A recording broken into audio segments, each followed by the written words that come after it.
Now we're recording. Hi everyone, good afternoon. My name is Andrea Lewandowski. I am the library consultant for small business development and technology at the New Jersey State Library. Thank you so much for joining us today for this webinar. Today we're talking about taking job seeker assistance to the next level, ways to add value. This webinar series is to help librarians talk about topics around workforce development.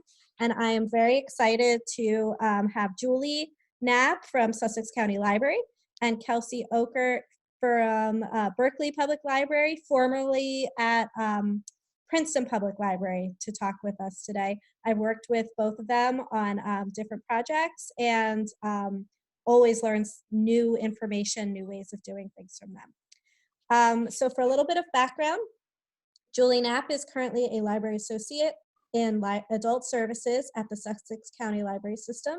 In this role and as a facilitator of the Career Connections Grant, she works one-on-one with job seekers to help them identify and meet career goals through assisting with resume building, job applications, and using the internet/computers in job search. She also runs programs on LinkedIn, internet job searching, Reference USA, networking, and interview skills. She leverages community outreach and partnerships to better serve job seekers. Her professional experience includes marketing management and human services/case management. Kelsey Ockert, am I saying your last name correctly? Yes, you are, actually. Okay. Oh, thank goodness. Like yogurt, not Ockert like awkward. So, okay. Perfect.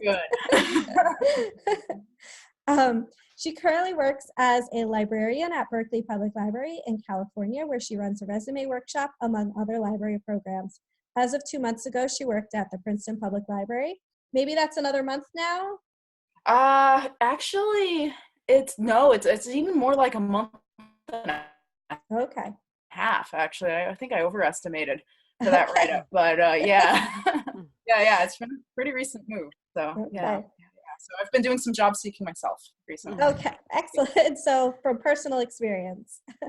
So at Princeton Public Library, she served as the technology librarian and as a liaison for local job seekers through PSG, the professional service group of Mercer County, over the past 3 years. Kelsey is happy to answer your job seeking questions for job hunting in New Jersey or California. And so now I will turn it over to them. But first, if you have any questions, you can type them into the chat box. If you don't see the chat box, you might have to move your mouse on the screen to open up some more options, and you'll see it at the bottom. At the end of their presentation, I can unmute people if they would like to answer their questions through Zoom. And I also have some questions that were submitted before the session that if you don't address in your presentation, I have on tap for you. So thank you, and you can take it away. Thanks. All right, so I'm going to start by sharing my screen, hopefully. So let's see if I can do that.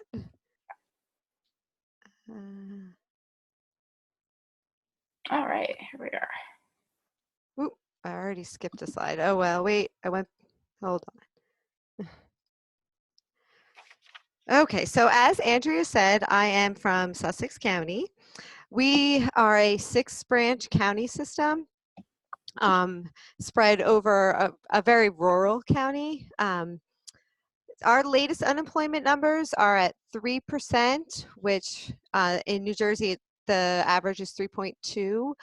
For the nation, it's 3.6. So up here in Sussex County, we have an estimated of 2,300 job seekers right now, but about 1,500 job opportunities in the state. So a lot of our job seekers, a lot of people that are currently working and looking for a job end up having to go outside the county, which often can be a barrier for them.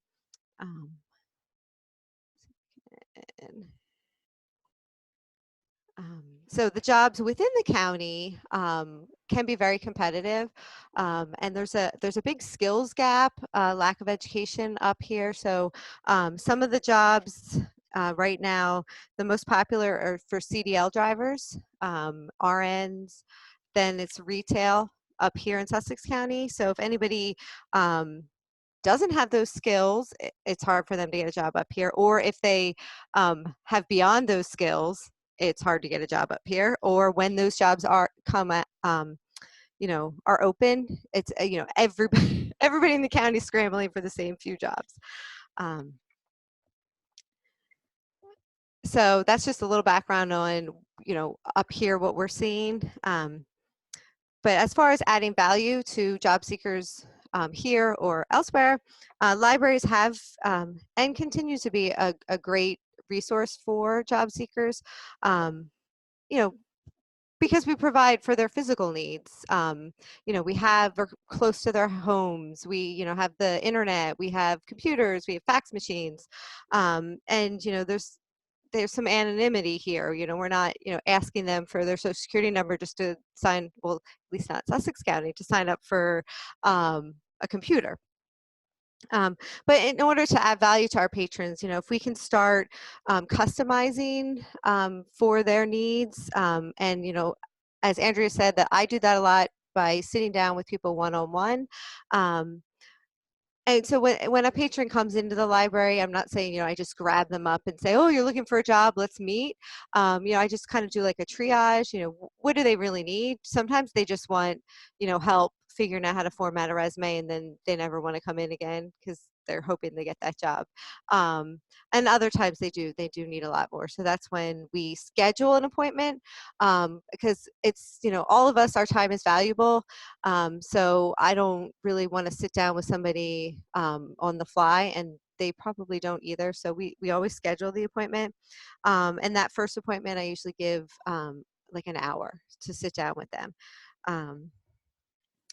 Before I even look at their resume, before I say, exactly what job are you looking for, I really try to get an idea of, what are their goals, what jobs have they had in the past, what are their skills, and I just sit down and talk with them. One of the reasons, some people can't verbalize or can't write on their resume. These are my skills, this is what I'm looking for.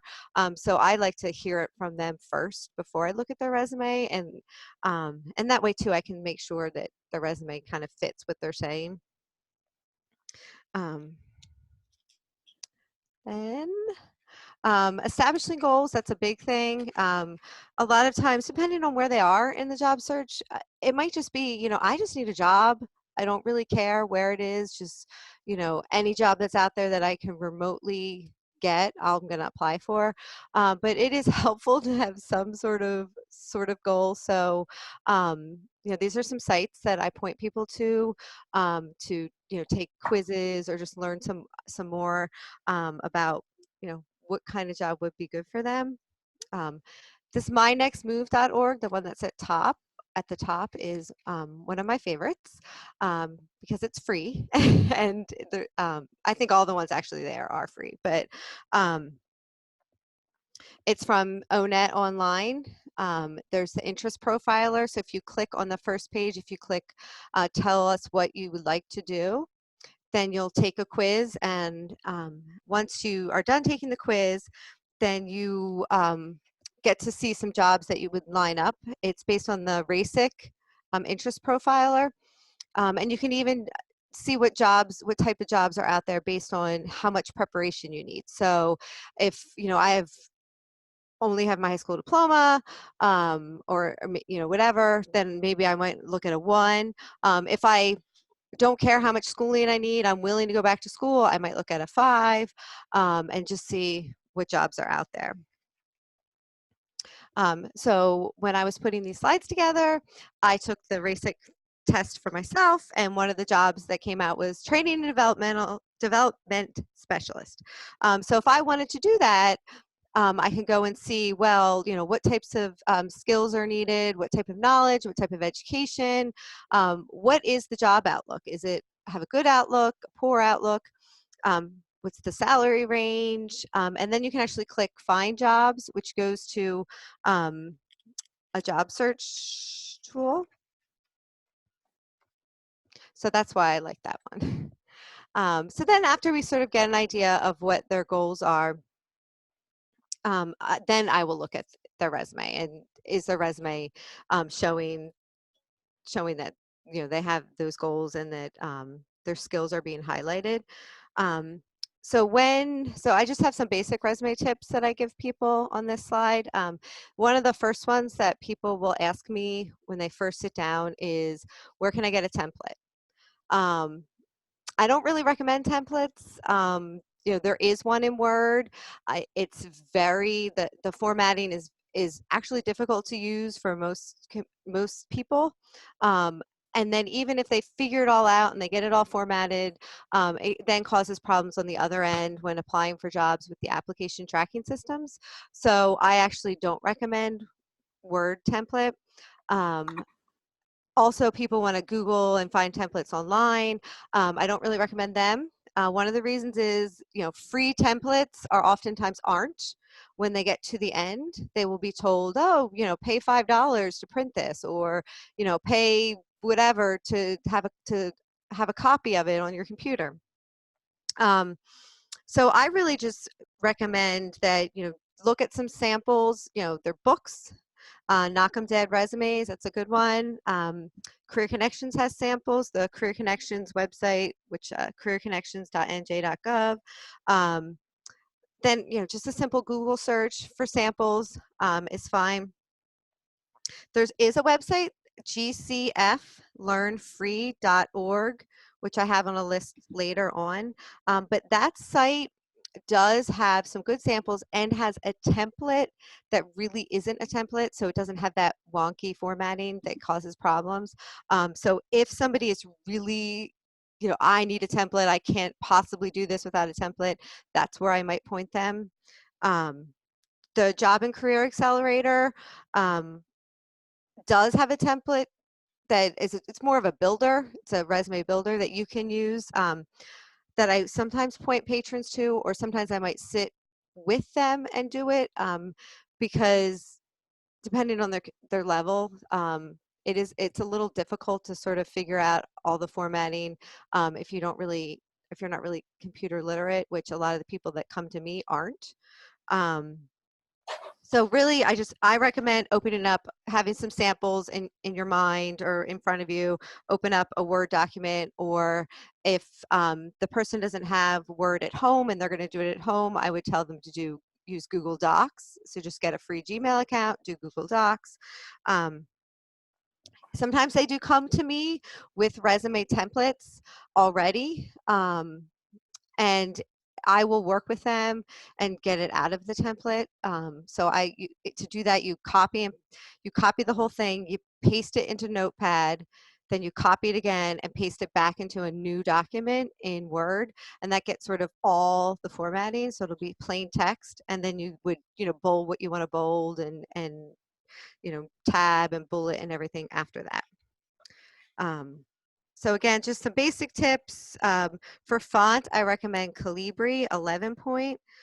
Times New Roman used to be the one that we would all use, but it's got the serifs, which could cause problems with application tracking systems that the companies use. 1 page is awesome. 2 pages is fine. You know, a lot of times people come to me, you know, they don't have any computer experience, you know, they're 60 years old, they've been working forever, and they want to tell their whole life story. I'll say, you know, cut it at like 15 years. You know, there's sometimes we get around that by maybe just bulleting some experience without putting dates, you know, towards the end of the resume. And then really try to use those action words and highlight accomplishments over straight skills. So, you know, any sort of accomplishment that you can think of. You know, salespeople, it's really easy for them. You know, they can say increase sales by, you know, 50% or whatever, 100%. But sometimes it's harder for other people to think of accomplishments, and we try to really dig through that and think of some. You know, increase customer service, added value. Added value is probably not a strong one, but and then just, you know, I tell people, like, you can start using your resume even if you're not 100% sure, as long as it's proofread and it's clean and good, because you can change it. It's not a tattoo. And I really, actually, I recommend you change it to go, you know, if you're applying for a customer service job today and tomorrow you're applying for a library assistant position, well, you should change it slightly anyway. So it's not a tattoo. Okay, so when I get to the job search tips, I try to get people to think past just what job board should I use. Try to get them to think that, to get out there in the world and maybe volunteer, try to do some networking. It's the holiday time when they're out talking to people at parties or dinners or whatever, let people know that they're looking for a job and what they're looking for. Look for job fairs, go to employment agencies. With that said, here are some of the job boards I do recommend. I like Indeed. I'm a big Google fan.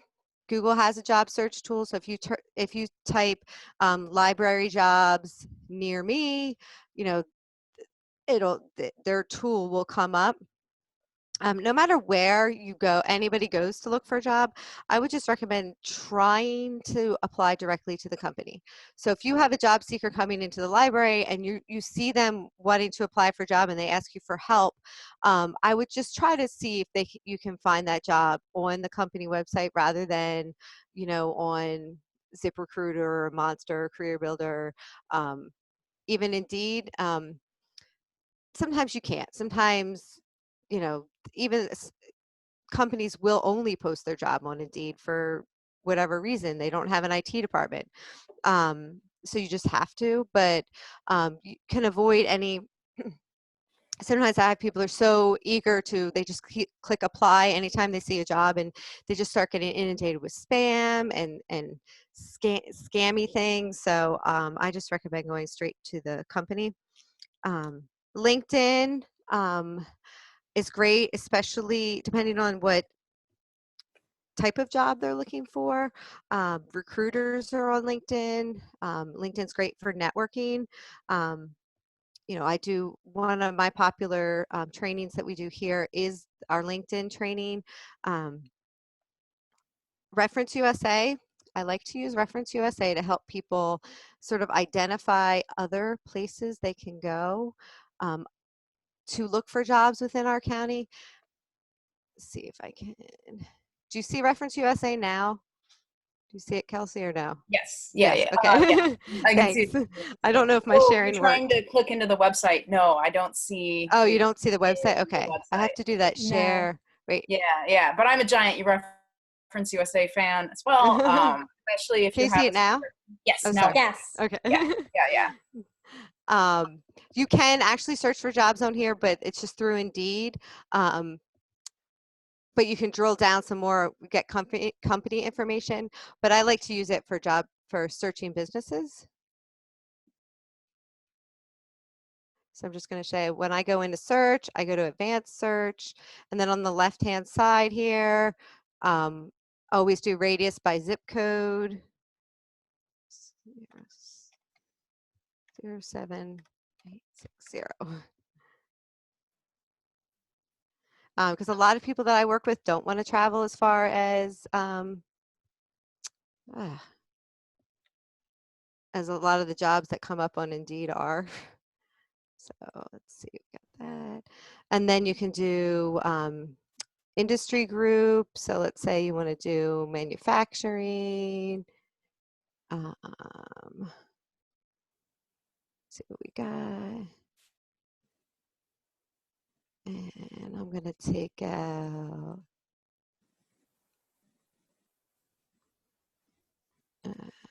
keep it. Let's see. Trying to lower the number down. Oh, I know what I do. Then I go to, you can say, let's say I only want to work for a larger company. I don't want to work for a mom and pop shop. So then I'll change number of employees.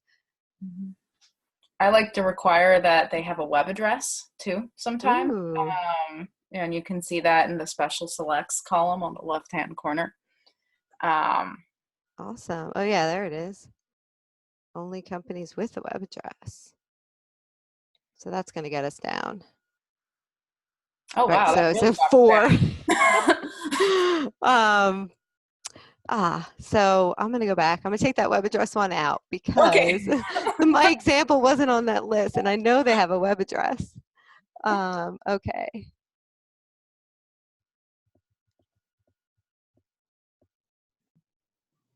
And just to reinforce, Bill Logis has said in his training as well that when you're trying to do your searches for the size of business, sometimes going by the number of employees is a better indicator than some of the other limiters that you can put in. So that is definitely a tool to use when you're doing searches, not just for job seekers, but for any kind of business research. Okay, so let's just say the example that I had yesterday isn't there anymore, but I'm just going to go, okay, so Ames Rubber, so I want to learn more about them, so I'll click on that, and you'll see if they have any jobs posted on Indeed, but then you get to see about the company, you can see whether they're, you know, private or public, and then you'll get names of people. So this is where, you know, I tell people we have more than 3 businesses in the county. We just don't know about them because maybe, you know, they're a little smaller. But you can come on here and you can see, you know, let's say you want to be in HR. Well, here's an HR executive's name. You could maybe send them a career information letter and try to get, you know, sit down and chat with them, not related to, do you have a job opening right now? Are you going to, can you offer me a job right now? Also, like maybe somebody's a little introverted and they don't want to send a letter, but at least you can now you can just kind of stalk this website, you know, wait for their job postings. But I do, you know, recommend trying to think outside of the box, and this helps that. All right, so now I'm going to try to go back here.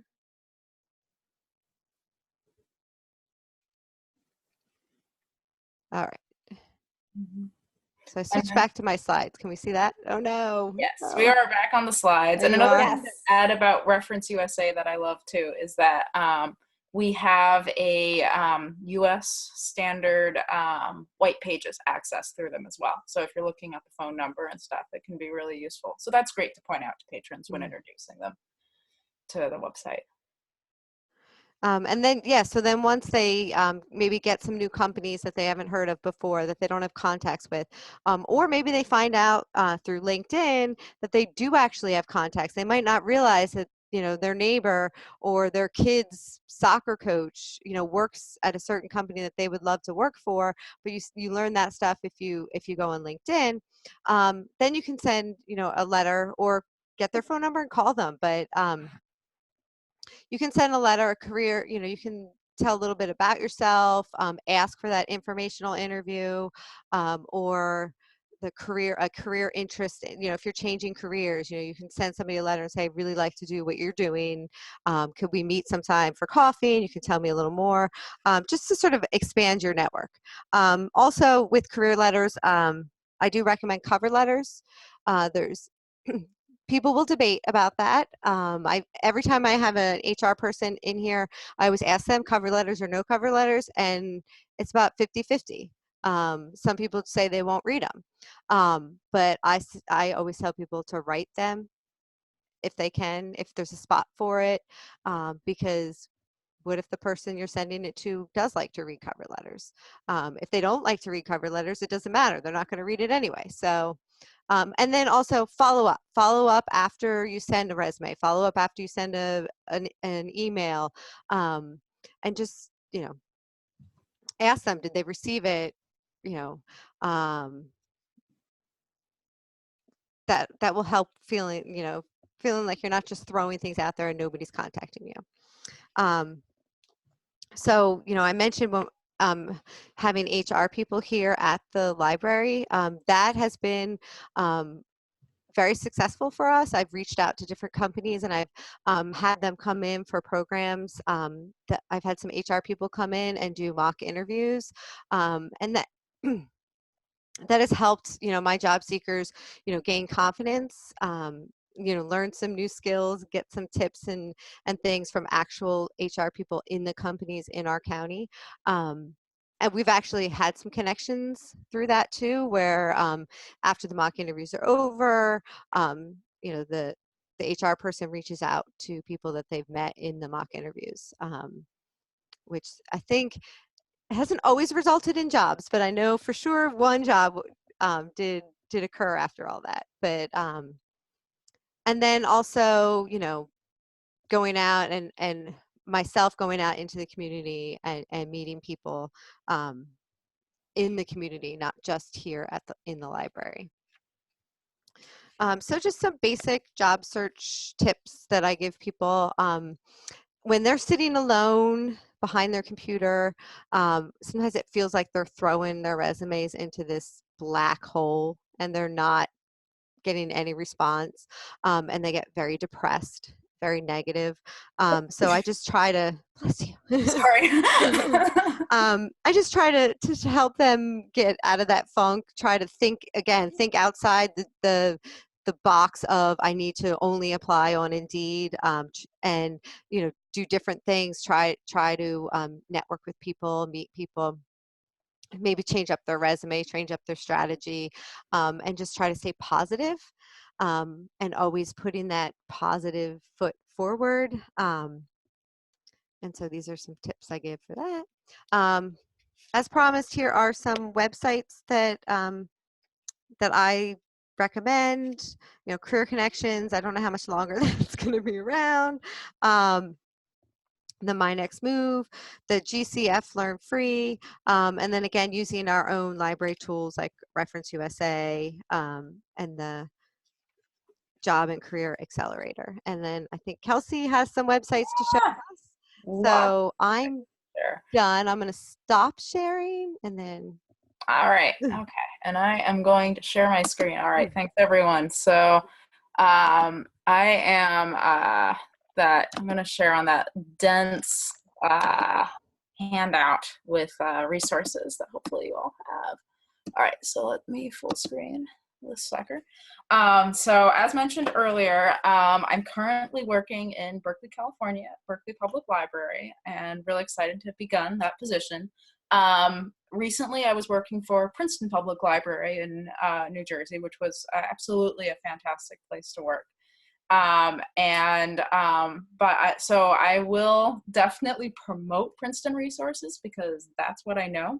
However, I am no longer making the decisions regarding those resources. So check the calendar for a date, and check everything online because things could be changing. And yes, so when I worked at Princeton, my primary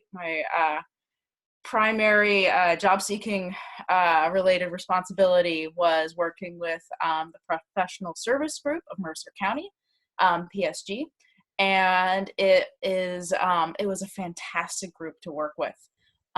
Essentially, the group meets just about every Friday morning at 9:45 a.m. and presents on a topic. And topics range from everything. They're usually pretty fresh topics, and there's beating the applicant tracker system, ageism, dressing for the interview, doing online interviews, LinkedIn. There's just a great variety of topics. Generally, we would have an average attendance of about 60 to 70 people per meeting. And a lot of people also found it kind of served as a support group too, of just a place to meet other job seekers. And they also have a tradition too, where when someone lands a job, they bring in treats and then they share their landing story. And it's just this great environment. So David Schuckman is the leader of the group, and they're a fantastic group of people. So the library also, Princeton Public Library also runs a resume and LinkedIn help desk, where we have volunteers from Bloomberg come in and help review resumes and LinkedIn accounts. And those happen on the fourth Wednesday of each month, though this month is happening on December 17th. Breakfast Club of New Jersey, they have a meetup link that you can refer people to online. They meet on Saturdays in the Days Hotel in East Brunswick. The New Start Career Network, you had heard from them earlier. They're great. They offer webinars, virtual career coaching, and other programs. And they have a calendar. Julie touched upon, mentioned Career Connections. Yeah, we'll see how career connections last, but essentially it works as a portal where you have the information for job seekers, and then you have the information for businesses. And what I like about them is they do try to connect job seekers with businesses, people who are starting businesses, and vice versa. And there's a lot of other resources to recommend. In regards to other groups, PSG has an excellent page on their website where they talk about other networking groups that you can refer job seekers to, because it's nice to have that in-person portion. All right, so I'm going to launch into some general online resources. A lot of job seekers will have heard of the Muse. I am a huge fan of the Muse. Not only does it have its own job board that you can search for jobs, but they have an excellent advice section that has a lot of articles. I find it's especially good for finding like templates for writing sensitive emails, or talking about like personal aspects of the job search, like family and stuff. So it's a really good place to go. They used to have a forum where job seekers would talk to each other, not so much anymore, but advice columns. The New York Times used to have a great advice column that's now defunct, essentially asking work issues. But when you're talking to someone, you can suggest that they look for an advice column in their particular library field, or many career coaches will have like an advice column on their blog. There's so many out there, and that's just a good place to look. And of course, library resource guides. We're all librarians. I put here Rutgers, and of course the State Library of New Jersey has a great LibGuide with so many resources. We do resources upon resources. I was particularly impressed also with ALA's LibGuide that the PLA made. And they have just lots of different tools and resources for job seekers in different situations and stuff. So I do recommend spending some time with that LibGuide. Let's see. Reference USA, we just talked about. Business Source Premier is through the New Jersey State Library, and essentially it's a business database where you can find text articles. It's interesting for job seekers to query their company, or perhaps a process or something they're interested in that they want to learn more about. It's a good place to go. Regional Business News is also a New Jersey library database, and it has articles on businesses themselves. It's available through Jersey Clicks, which I'm sure a lot of you know about, but essentially Jersey Clicks is the web page you can direct patrons to, where all people who have a New Jersey library card can access it. It's great if you're teaching a class and you have a lot of people in the room who might have come from a different county and don't necessarily have a card with your library. Value Line, so your library might have a subscription to it, whether it's in paper or text.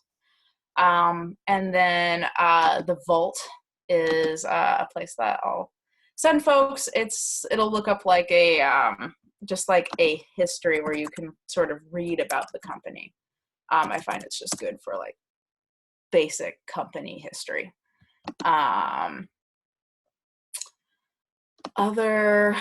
Let's see. Okay, so job boards. We were just talking, Julie was talking about job boards. Glassdoor, I'm sure you've all heard of. ZipRecruiter, Simply Hired, and then Google's job board are great. One that I like to recommend that's pretty fun is Coolworks. And Coolworks takes posts jobs that are in like fun places to work. So like national parks or NASA's space camp. And they're really, it's really nice. It's nice for the job seeker who's looking to cleanse their palate. And a lot of the jobs are seasonal, so it's a temporary thing to do.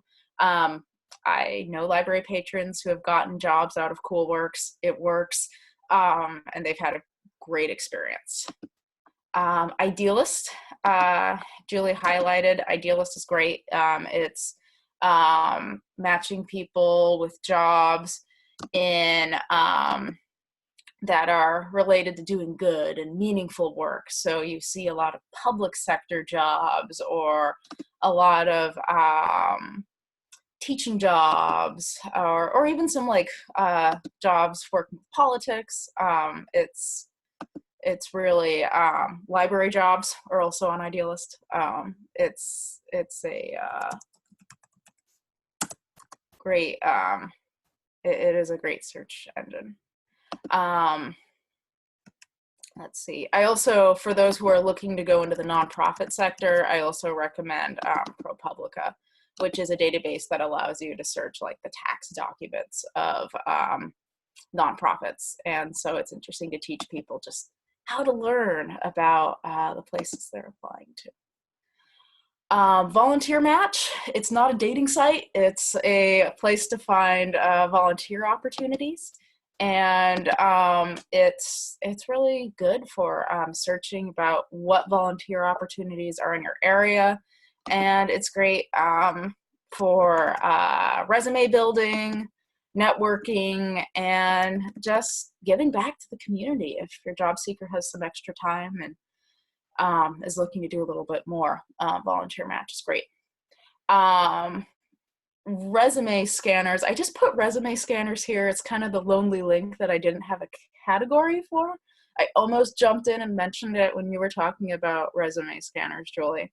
But jobscan.co and SkillSyncer are resume scanners where someone uploads their resume and their cover letter and the job posting, and then it just tells you like what words are missing from the materials you uploaded. And it's just kind of interesting for job seekers to see how a machine reads their resume. That's really, I think, what people get out of that experience. I think you can only do like 3 resumes a month or something like that. So that's why I put 2, is they both limit how many you can scan per month. Salary information and statistics. Salary.com has been around for a while. H1B salary database is an interesting website.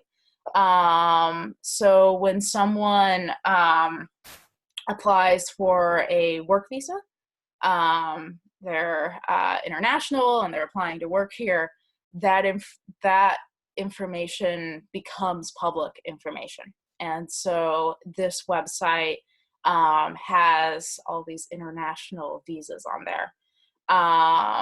It's a good place to start. It's crowdsourced, so it has so as a librarian, when I recommend it with just a grain of salt, because it has that like Wikipedia level of legitimacy there, but it's somewhere that you can find information that you really can't get elsewhere. So like Facebook doesn't really share their salaries. So if I look for like Facebook Incorporated, and it was working. Where we have a list of like software engineer. Here's the wage information. You can even click on the job itself, and you'll see information about where it is, who it is.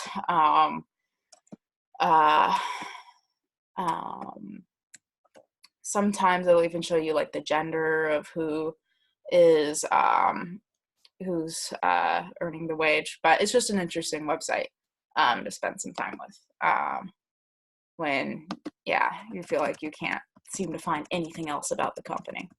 Data Universe is a website that I love recommending to all librarians. Unfortunately, they put a paywall on it, but the link that I'm giving you does allow you to get in and spend a lot of time on there. This is the website you go if you want to learn a public employee's salary. So for librarians, all the salaries are here. You can look up my name right now. There's also a lot of other information too, just for the state of New Jersey. So you have like information about neighborhoods, about school crimes, if someone who's a job seeker is looking to move to another area, they might find this really interesting. Or if they're applying for a job that involves getting to know the community, like a library position. There's a lot they can get from this website.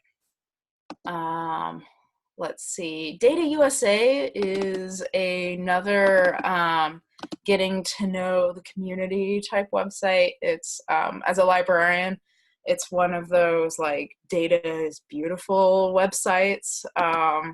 So I'm gonna look up Berkeley, California, which I'm of course misspelling. And it's created using US Census data. So you get a feel for the population, and they have all these infographics just dissecting the city and the town. Great for getting to know an area, and just absolutely fascinating to read. Other things that are really interesting about Data USA is that they have different jobs. And you can get statistics about different careers. So we could look up librarian, or I have like construction worker here, so you can see sort of what the breakdown essentially is in this field. So that's really really interesting to do. Let's see, career one stop. So it's with the State Department of Labor. And it's what I find particularly interesting is they have a section of the website where they talk about like trends and what are the fastest growing careers and the ones with the most openings and which ones are declining. And so that can be really interesting to direct people to. The Occupational Outlook Handbook is a classic, and it used to be in print, now it's online, and you can look up a job there. It's great for seeing what certificates and what education is required for the job, just like how like ALA accreditation is relevant to becoming a librarian. I've heard that the Bureau of Labor Statistics also has a great listserv, and they send interesting regular emails with statistics and findings, and so I know some people are fans of that.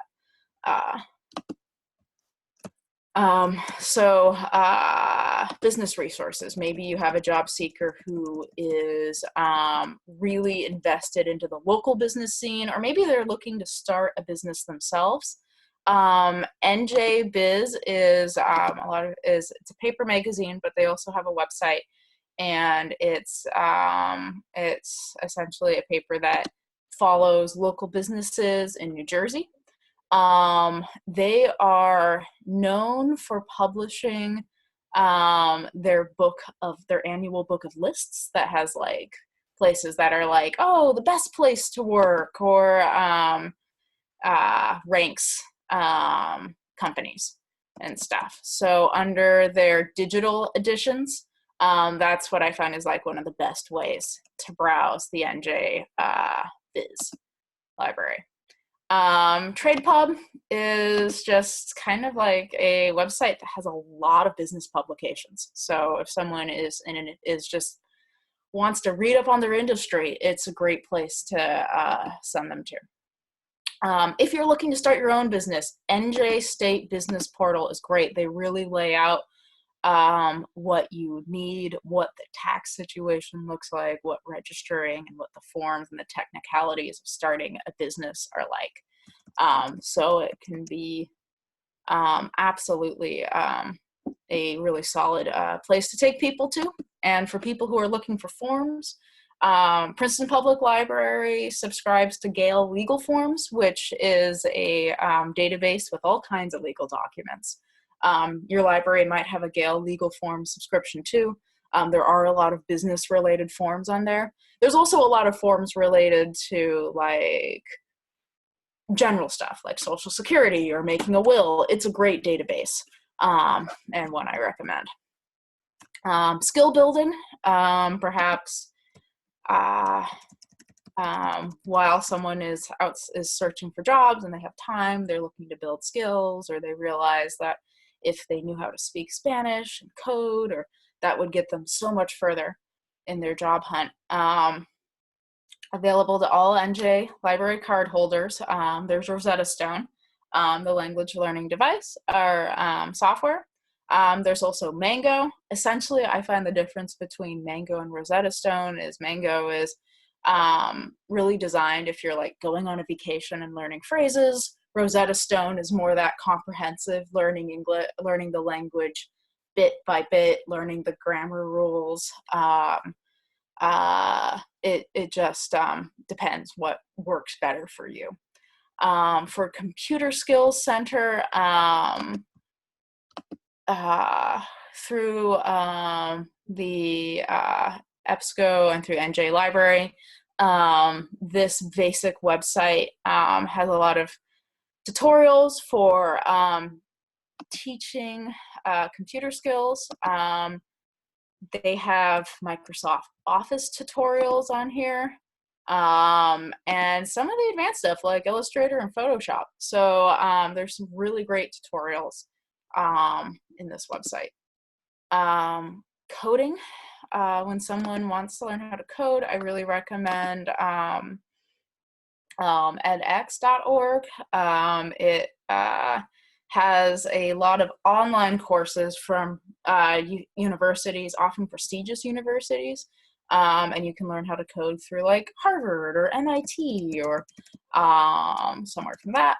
A lot of times the courses are free, but if you want to get the certificate saying you completed the course, you have to pay money, and you have to register along with the academic school year. So, but it's a great selection.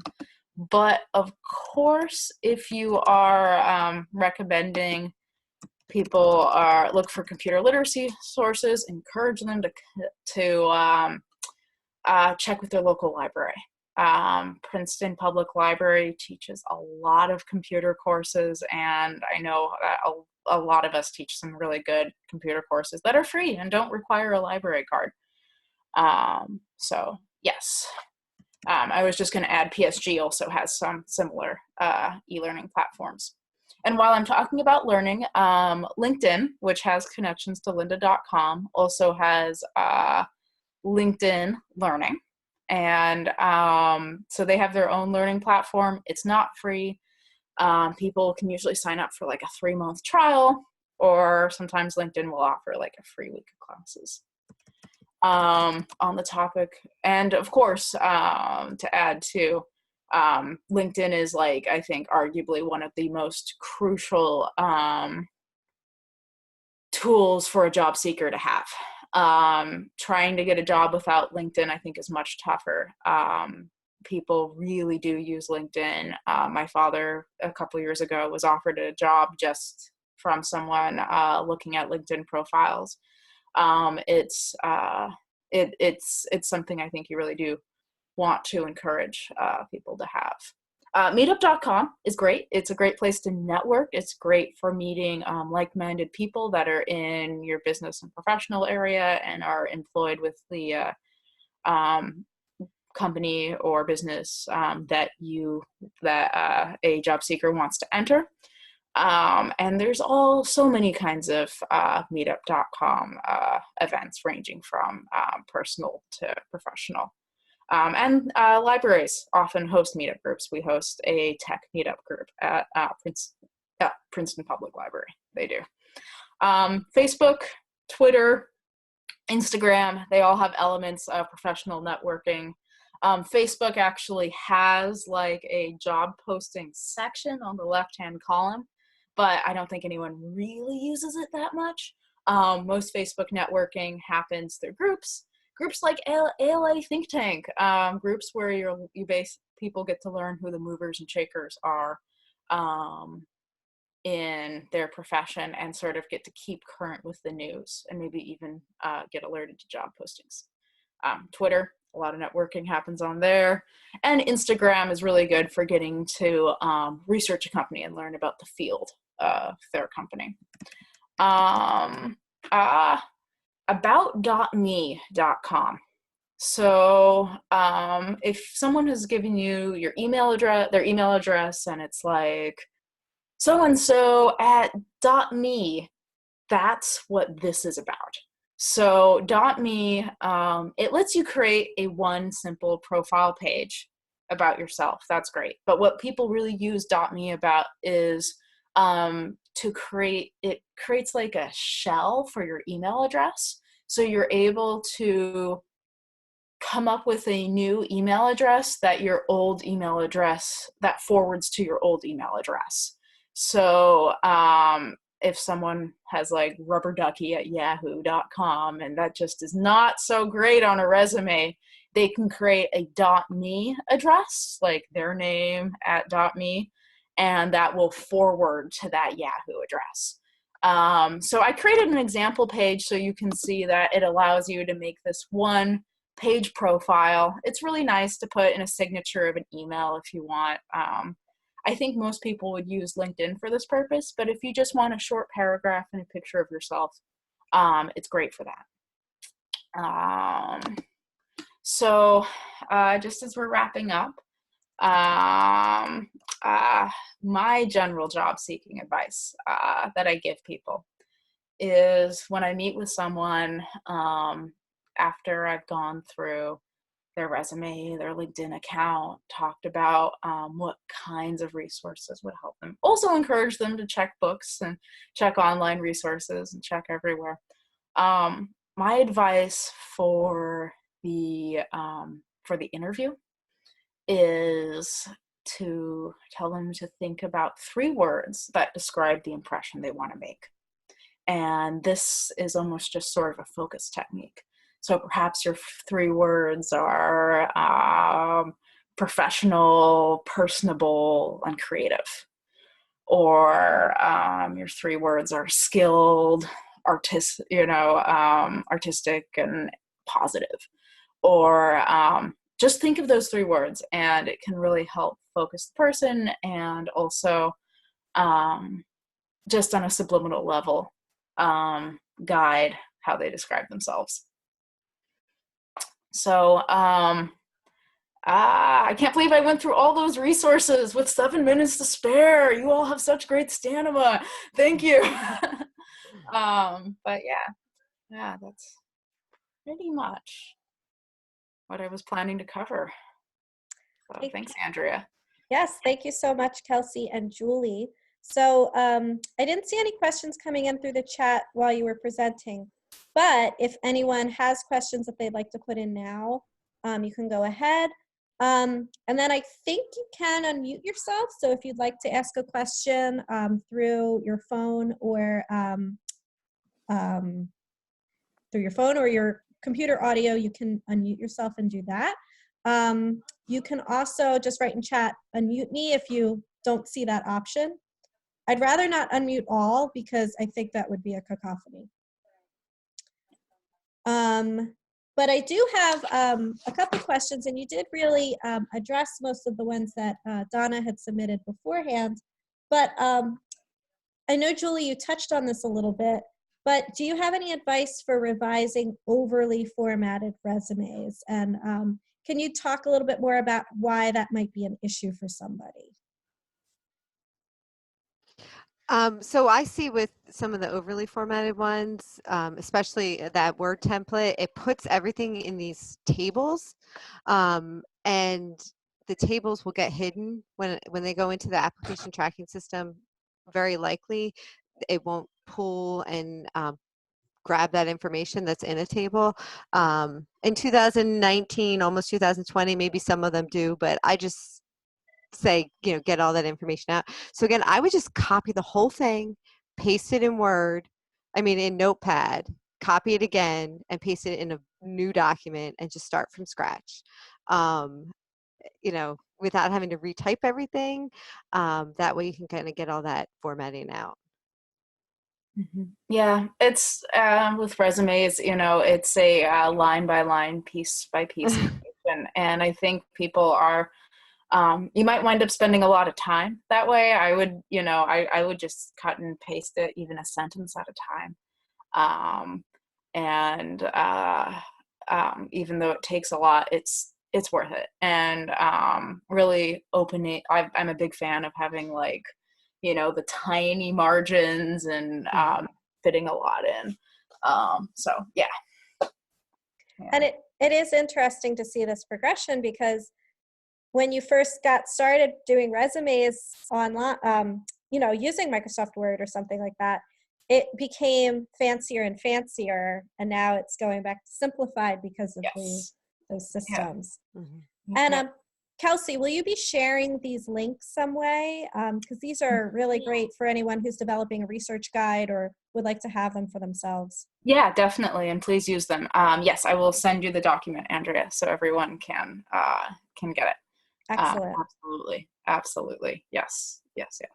But yeah, with resumes, my resume used to be 2 columns. Everyone was like, "This is the weirdest thing." When I was working in children's, I had clip art on it and stuff, and it's fascinating how resumes have changed over time. And the recent resume trend that I have found that I really like is people who make that 1-page resume talking about their relevant career highlights, and maybe they have a little intro paragraph, but then that second page, that's a story resume that maybe has 6 things that they've accomplished and tell stories like an interview. That's something that I encourage people to look into. I think that's we're going to see more and more of that. I'm not seeing any other questions coming in, but I have a couple. One thing I'd like to get your opinion on is holding networking events. So a lot of times people are trying to get a group off the ground or want to allow job seekers to network with each other, run into the issue of, you hope that if you build it, they will come, but what if they don't? Do you have any tips on drawing people in? I really love the idea of having the HR representatives or people from companies there doing the reviews. But are there any other tips or tricks that you have for bringing people into the door? Letting these resume groups like PSG and the Breakfast Club, who really have who really are in touch with the job seeking community, know that your library is hosting events and is interested in hosting more, and they might send people out there to help you and make those connections. And definitely the job seeking community, though it's a community where maybe some people are only part of it during a short time, and it has just a wide range of demographics, it is a community that has I want to say some some leaders and some points where people do come together, and being in touch with that aspect of it is really important. Yeah, and I think the groups, when I used to do the Jersey Job Club workshops from the state, when I would have the same, I would go through each, so I would have the same group of people go through whatever it was, 6 or 8 of them, and by the end they'd all become friends. They'd exchange phone numbers, and I think it just really helps with that whole a lot of times when people come to me, they're depressed. They're like, they're at the end of their rope. They think, you know, I've been looking for however many months or weeks or whatever, and I'm not getting anywhere.